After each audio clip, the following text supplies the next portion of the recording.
Bonjour à toutes et bonjour à tous, bienvenue sur ma chaîne Domi Univers Crypto, j'espère que vous allez bien mes amis, tout se passe bien pour vous, nous sommes le 16 mars 2023, comme tous les jours, toute l'actu du Web3, on survole les titres, je vous mâche un petit peu le travail, je vous fais quelques petits commentaires et je vous mets les liens en dessous dans les descriptions, comme ça vous pouvez creuser les sujets qui vous passionnent, qui vous intéressent vraiment. Mais nous le but c'est vraiment de survoler un petit peu tout ce qui se passe dans notre écosystème et d'être au courant, on n'est pas obligé de tout approfondir, hein. On n'a pas tous les mêmes besoins, les mêmes désirs sur certains sujets, en tout cas c'est comme ça, hein. Pensez à vous abonner à ma chaîne, comme ça vous voyez en direct les vidéos qui arrivent chez vous, et puis pensez à cliquer sur le pouce, hein. Cliquer sur le pouce, ça veut me dire que vous aimez bien mon travail, mon contenu tout au moins, et ça m'incite à continuer, donc n'hésitez pas à le faire mes amis. Allez, on a un BTC qui est à 24 357, un ETH à 1645, tout ça un petit peu dans le rouge, une ambiance qui n'est pas extraordinaire. Une des causes de cette ambiance, c'est quoi? C'est la guerre en Ukraine qui n'est toujours pas arrêtée et qui n'est pas prêt de s'arrêter à mon avis, ça a l'air de s'enliser tout ça, c'est pas terrible, hein, c'est pas terrible tout ça.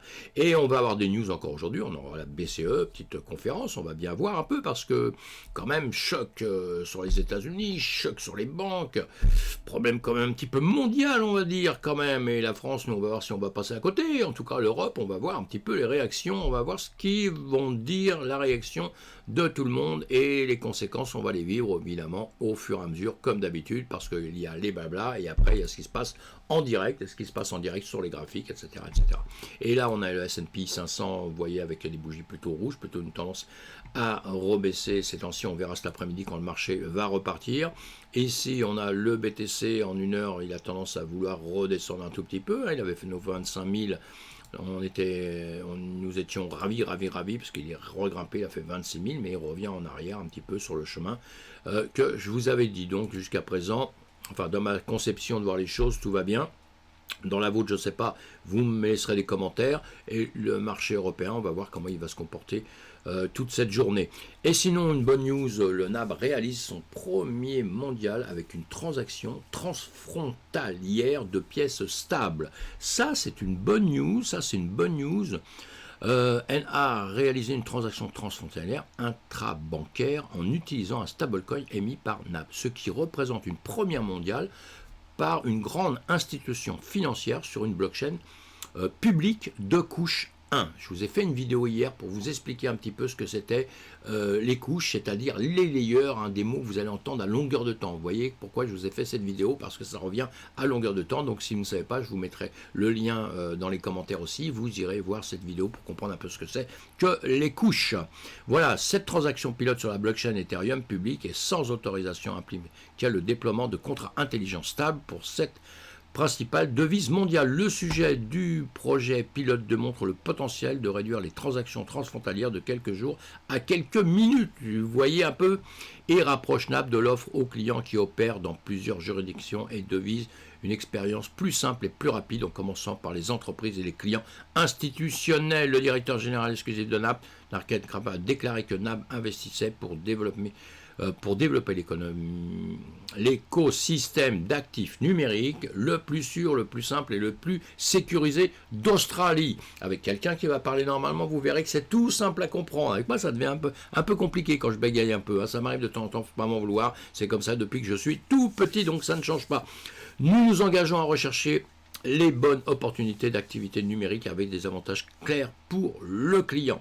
La mise sur le marché de pièces stables multidevises démontre l'accent mis par NAB sur la simplification des protocoles bancaires internationaux pour augmenter la vitesse et la transparence tout en réduisant les coûts et en réduisant la complexité pour les clients, a déclaré Bradford. Évidemment que la complexité, il va falloir évidemment que ça n'apparaisse pas chez le client qui est l'utilisateur, évidemment, hein, ça, la crypto-monnaie, on en parle à longueur de temps. Allez, on a un écosystème qui avance, je vous mets l'article en lien, vous allez lire tout ça. Vous irez lire la suite mes amis. Retire ton argent, pourquoi? C'est un bankrun. Non, il y a eu bankrun, ça y est, ça s'est arrêté. Tout s'arrange, nous sommes dans le meilleur des mondes.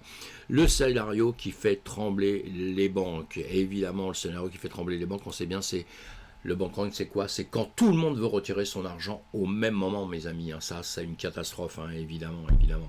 Et allez, vous lirez cet article-là, c'est le Parisien qui vous explique un petit peu tout ça si vous n'êtes pas au courant. Et sinon, le Crédit Suisse, BNP Paribas, Société Générale, les banques européennes plongent en bourse.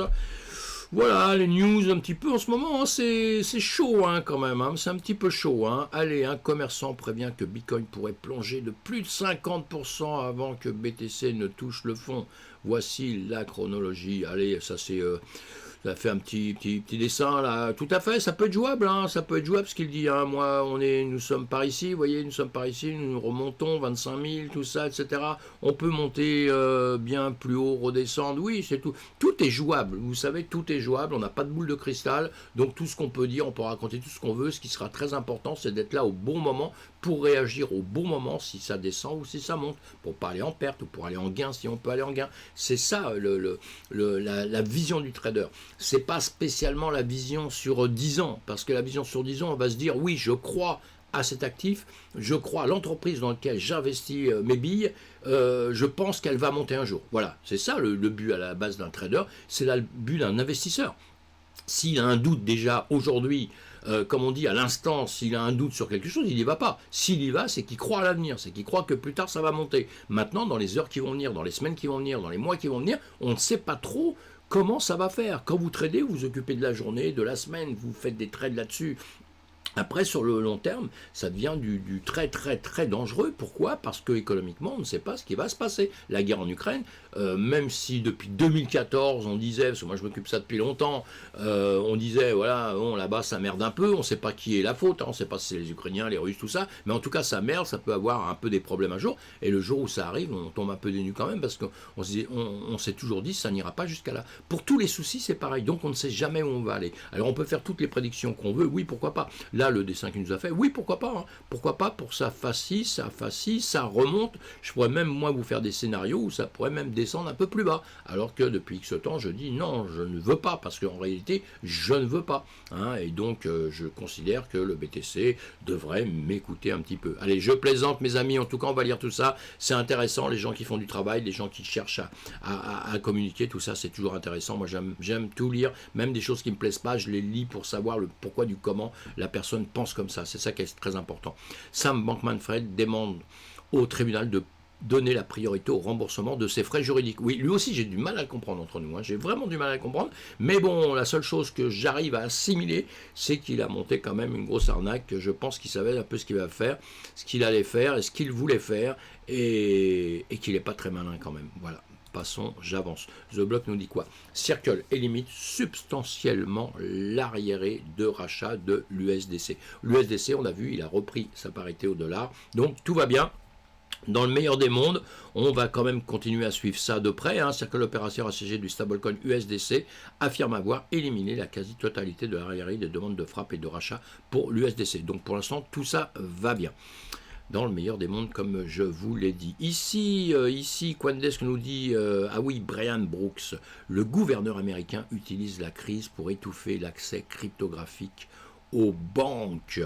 Et oui, qu'ils essayent de nous étouffer. Et lui, Brooks, a réitéré les commentaires faits lors de la conférence Mliken à Washington au début du mois, selon lequel l'administration Biden tente de fermer la crypto-monnaie dans ce qu'il appelle l'opération Choc.2.0. La plus grande histoire des 6 prochains mois. L'opération originale Choc.point était l'initiative de l'ère Obama lorsque Joe Biden était vice-président, enquêtant sur les banques et les affaires qu'elles faisaient avec, entre autres, des entreprises considérées comme présentant un risque élevé de fraude et de blanchiment d'argent. Alors, ma conviction, c'est sa conviction, ma conviction est que les régulateurs essaient d'envoyer un signal qui finira par étouffer cette crypto, entre parenthèses, a déclaré Brooks à CDTV. Brooks a déclaré qu'il était convaincu à 100% que les régulateurs travaillaient ensemble pour fermer les banques, malgré les circonstances différentes. Le département des services financiers de New York, par exemple, a déclaré mardi que Signature Bank n'était pas fermée à cause de la cryptographie, mais à cause d'une crise de confiance dans la direction de la banque. Signature avait travaillé pour réduire son exposition à la cryptographie ces dernières semaines. Le département californien de la protection financière et de l'innovation a déclaré avoir repris SVB en raison de ses liquidités insuffisantes et de son insolvabilité.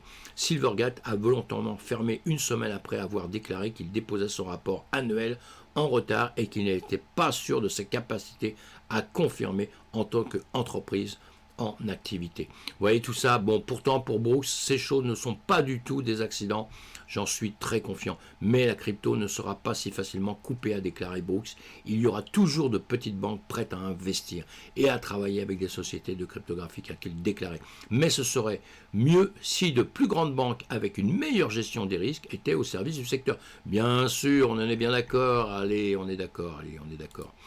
Le sénateur Warren dit que le président de la Fed doit se récurer d'examiner les défaillances réglementaires. Il nous en vole tout ça. S'adressant aux journalistes à Washington DC le 15 mars, Warren a déclaré que Powell avait dirigé le mouvement de déréglementation à la Fed, évoquant potentiellement certaines des conditions qui avaient conduit à l'effondrement de la Silicon Valley Bank. Le président de la Fed a appelé à un examen approfondi, transparent et rapide de ses activités le 13 mars, à la suite de la fermeture de la banque par le département californien de la protection financière et de l'innovation. Pour que cet examen ait la moindre crédibilité, le président Powell doit se récuser, a déclaré Warren. C'est lui qui a non seulement présidé la Fed, qui est non seulement venu au Congrès et a répondu à mes questions et à celles d'autres personnes sur cette décision de déréglementation, mais qui l'a en fait dirigée. Warren a ajouté « Il est important que pendant que nous examinions ce qui n'a pas fonctionné, que le président Powell prenne du recul et laisse Michael Barr mener une enquête indépendante. » Allez, je vous laisse finir tout ça. Vous avez vu que c'est chaud un petit peu en ce moment, tout ça. En gros, quand même, pour simplifier, on ne nous aime pas. Certains ne nous aiment pas. Heureusement qu'il y a beaucoup de gens qui nous aiment bien. Allez, décrypte. Alors, Tom Hammer, la FDIC arme-t-elle le chaos du marché pour tuer la crypto? Eh bien oui, c'est les sujets en ce moment. Hammer a demandé à la FDIC si elle avait demandé aux banques de ne pas fournir de services bancaires aux entreprises de cryptographiques ou si elle avait explicitement ou implicitement dit aux banques qu'elle ferait l'objet d'une surveillance plus stricte si elle acceptait de nouveaux clients de cryptographie. Hammer a également exigé de savoir quelle orientation la FDIC a fournie aux institutions financières pour aller aider à gérer le risque de hausse de taux. Si tel est le cas, ces actions visant à militariser l'instabilité récente du secteur bancaire, catalysée par des dépenses publiques catastrophiques et des hausses de taux à intérêt sans précédent, sont profondément inappropriées et pourraient conduire à une instabilité financière plus large, a écrit Hammer, citant des commentaires récents d'un ancien membre du Congrès, Bernie Frank, co-auteur de la loi Dodd-Frank. Tout ça, voilà, lisez tout ça, c'est intéressant. Alors, dans tout ça, il y a du délire, pas du délire, on ne sait pas, il y a du complotiste, il y a du pas du complotiste, il y a les problèmes de politique, évidemment, quand un politique fait quelque chose, celui qui est à l'opposé de son opinion, il va le défoncer, il va le défendre. C'est comme d'habitude, j'aime bien dire ça aussi, parce que c'est comme ça que j'ai vu dans la vie tout ce qui se passait, tout ce qui s'est passé, c'est l'histoire qui va nous dire ça. Et là, l'histoire, ça risque d'être assez dans pas trop longtemps. On va voir ça dans quelques temps. Dans quelques temps, on pourra faire un résumé plus clair un petit peu de tout ce qui se passe et savoir la faute à qui. Il y a toujours la faute de quelqu'un, mais bon, encore une fois, c'est toujours facile de dire après. Marchankoura stimule l'adoption de Bitcoin en Afrique sans Internet. Marchankoura. Comme près de 3000 Africains ont-ils adopté le Bitcoin, souvent appelé l'Internet de l'argent, sans réellement avoir accès à Internet. C'est ça l'intérêt.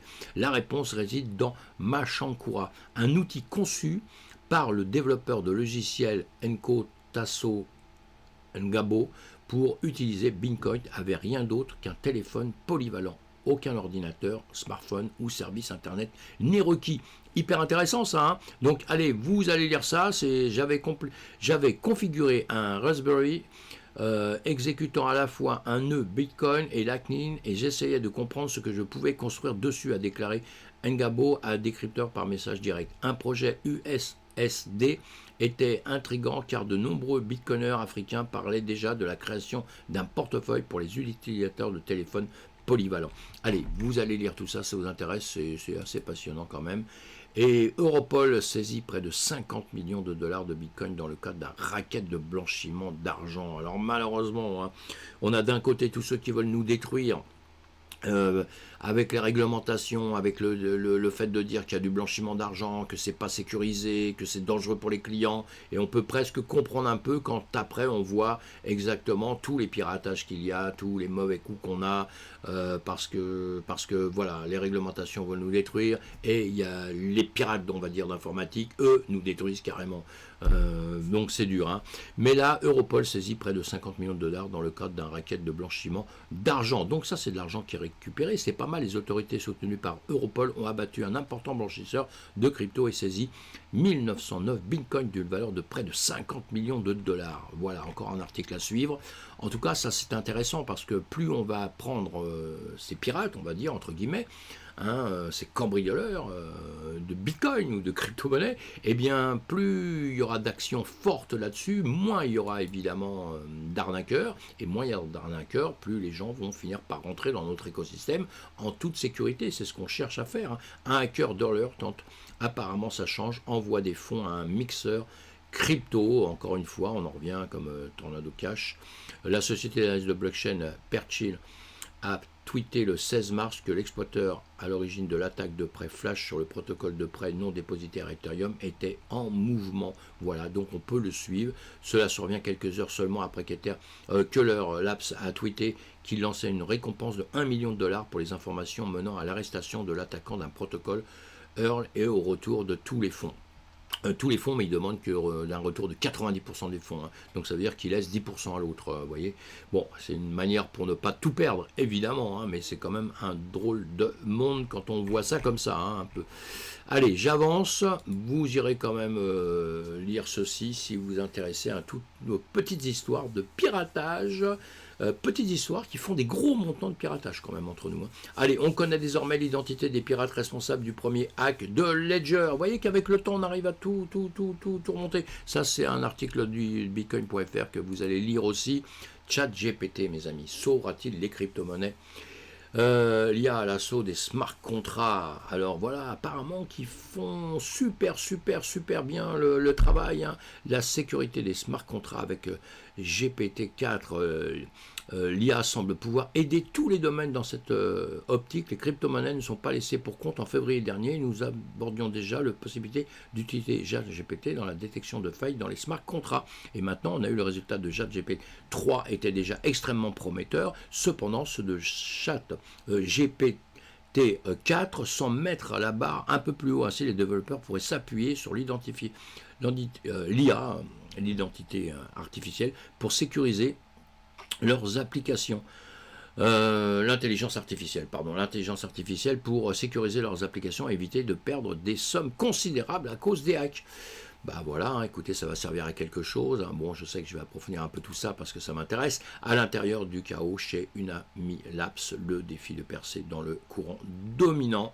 Unami Labs devait lancer son nouveau produit de financement décentralisé ce mois-ci, on en avait déjà parlé, mais les employés du projet DeFi ont démissionné en masse et maintenant le PDG est impliqué dans une lutte acharnée avec d'anciens employés. La bataille interne à Unami Labs souligne la tension à laquelle les projets DeFi sont confrontés alors qu'ils tentent de pénétrer le courant dominant institutionnel tout en restant fidèles à leur philosophie décentralisée. Le combat a également laissé les détenteurs de jetons Umami, pris au milieu. Il se prépare à une bataille juridique. Regarde la chute du prix du jeton Umami et suivent le drame sur des plateformes sociales comme Discord et Tweet. Vous voyez, c'est un peu le bordel, mais ça, je vous ai dit ça pour une bonne raison, c'est que Je vous dis à longueur de temps, quand vous voulez rentrer quelque part dans un projet, sur une société, eh bien il faut toujours aller voir un petit peu aussi s'il y a Discord, Twitter, etc., sa communauté. Il faut aller lire un petit peu ce que dit toute la communauté, parce que vous rentrez sur un actif que vous ne connaissez pas, parce que vous êtes un peu nouveau dans l'écosystème, eh bien d'un seul coup, vous plongez quelque part et vous vous rendez compte, vous avez vu que le truc il baisse. Et comme on dit tout le temps zone de rachat, parce que ça baisse énormément. Mais la zone de rachat, ça peut être une zone d'enterrement, hein. Donc à un moment donné, même quand on est dans des zones de rachat, soi-disant des zones très basses, où on est redescendu très très bas, eh bien même parfois là, il ne faut pas acheter, il faut juste attendre de voir comment ça va se passer. Il vaut mieux une bonne reprise, acheter au moment de la reprise que d'acheter quand ça continue à tomber, puisqu'on n'achète pas un couteau qui tombe, puisqu'on ne sait pas jusqu'où ça peut aller. Et on n'oublie jamais qu'après être arrivé sur le sol, il y a les sous-sols, mes amis, il y a la cave, donc ça peut être pire. Donc c'est pour ça que je vous dis tout le temps, on va voir les communautés, on va écouter un peu les communautés pour voir un petit peu ce qu'elles disent de tout ça. Allez, j'avance. The Blog, le nombre de commerçants atteint son plus bas niveau depuis 2021 dans le contexte de la crise bancaire américaine. La semaine dans les NFT, évidemment qu'il y a des choses qui ont baissé, on a déjà parlé hier de ça, je ne sais pas pourquoi j'ai remis ça aujourd'hui. Le jeton Helium s'effondre après la radiation de Binance et l'intégration entrante de Solana, voilà, un jeton qui va aussi pas très très bien, le HNT d'Helium, il y en a beaucoup qui vont mal, pourquoi ? Tout ça pour le bear market, hein, toujours en bear market, toujours en train de tomber, beaucoup de choses sont tombées, donc dans tout ça, il faut se méfier aujourd'hui, pourquoi ? Parce qu'il y a des entreprises qui malheureusement, comme nos banques traditionnelles actuellement, on a les banques traditionnelles, vous voyez, qui tombent, hein, c'est pas, je rigole un peu avec ça, mais c'est pas drôle du tout entre nous, hein, et donc nous, pareil, on a des entreprises qui se cassent la figure, et maintenant, ce qu'il va falloir voir, c'est quelles entreprises vont rester, quelles entreprises vont pas exploser en cours de route, parce qu'une entreprise, c'est vivant, il y a des actionnaires, il y a des gens qui travaillent dedans, enfin des actionnaires, il y a des associés, des gens qui travaillent, et ces gens qui travaillent à un moment donné, s'ils ne sont plus payés, s'ils ont perdu pas mal d'argent et tout, ça peut exploser, l'entreprise peut exploser, disparaître d'un seul coup, ça arrive, c'est arrivé énormément dans le marché traditionnel, ça arrivera dans notre monde à nous, hein. Et vous malheureusement, vous avez vos billes là-dedans, donc c'est pour ça qu'on doit toujours essayer de comprendre un petit peu tout ce qui se passe dans notre écosystème, pour en sortir à peu près indemne, ou même être gagnant, ce serait pas mal, hein. Allez, je vous mets en lien aussi un truc pas mal, les annales de Bitcoin Twitter, ça c'est super bien, c'est 2020 simplement, hein, 13 minutes de lecture de Bitcoin. Bitcoin a été discuté sur Twitter depuis la première semaine de fonctionnement du réseau, ce qui suit avec est une tentative de découvrir les principaux points de l'histoire de Bitcoin tels que le raconté par les tweets. Et ça, c'est super, hein, je vais passer du temps dessus, c'est super. Je vous mets le lien, allez vous amuser un petit peu avec ça, un petit peu voir les pensées, les réactions des gens, et ça, c'est pareil, hein. Préhistoire de Bitcoin, donc je trouve ça hyper intéressant, donc je vous publie ça, vous regardez, vous passez du temps dessus si vous en avez envie, mes amis. Et puis sinon voilà, sinon ça y est, un autre marché, avance ou recule, on ne sait pas, 24 362, on revoit ça en 2 secondes, allez, le BTC1 en 30 minutes, vous voyez, quand vous voyez quelque chose comme ça, c'est plutôt stable, hein, on ne sait pas trop ce que ça va faire ou pas, c'était monté à 26 000, c'est revenu ici, nous sommes en 30 minutes, on va se mettre en une journée pour voir, en une journée, vous voyez, voilà, on revient ici, on est plutôt stable comme ceci, hein. On n'oublie pas qu'on est monté très haut, effectivement, mais on est revenu là, et maintenant, savoir ce qu'on va faire ou pas faire. Une chose que vous pouvez, de toute façon c'est déjà fait ici, vous voyez, j'ai mon plus haut qui est déjà tracé avec les plus hauts qu'il y avait là, celui-ci qui a dépassé à peine, et maintenant ici il faut que ça retravaille au-dessus, sinon ça revient ici, ça va revenir gentiment ici, peut-être combler le gap ici, c'est moi ce que j'attendrai en tout cas, ce que j'ai dit là, et je le tiens encore, hein, je le tiens toujours, voilà, tant qu'on m'aura pas prouvé le contraire, c'est ce qui risque de se passer. Voilà mes amis, pensez à vous abonner à ma chaîne si vous ne l'avez pas fait, pensez à cliquer sur le pouce, et sinon on se retrouve sur une autre vidéo, et à bientôt. Soyez prudents surtout, prudents.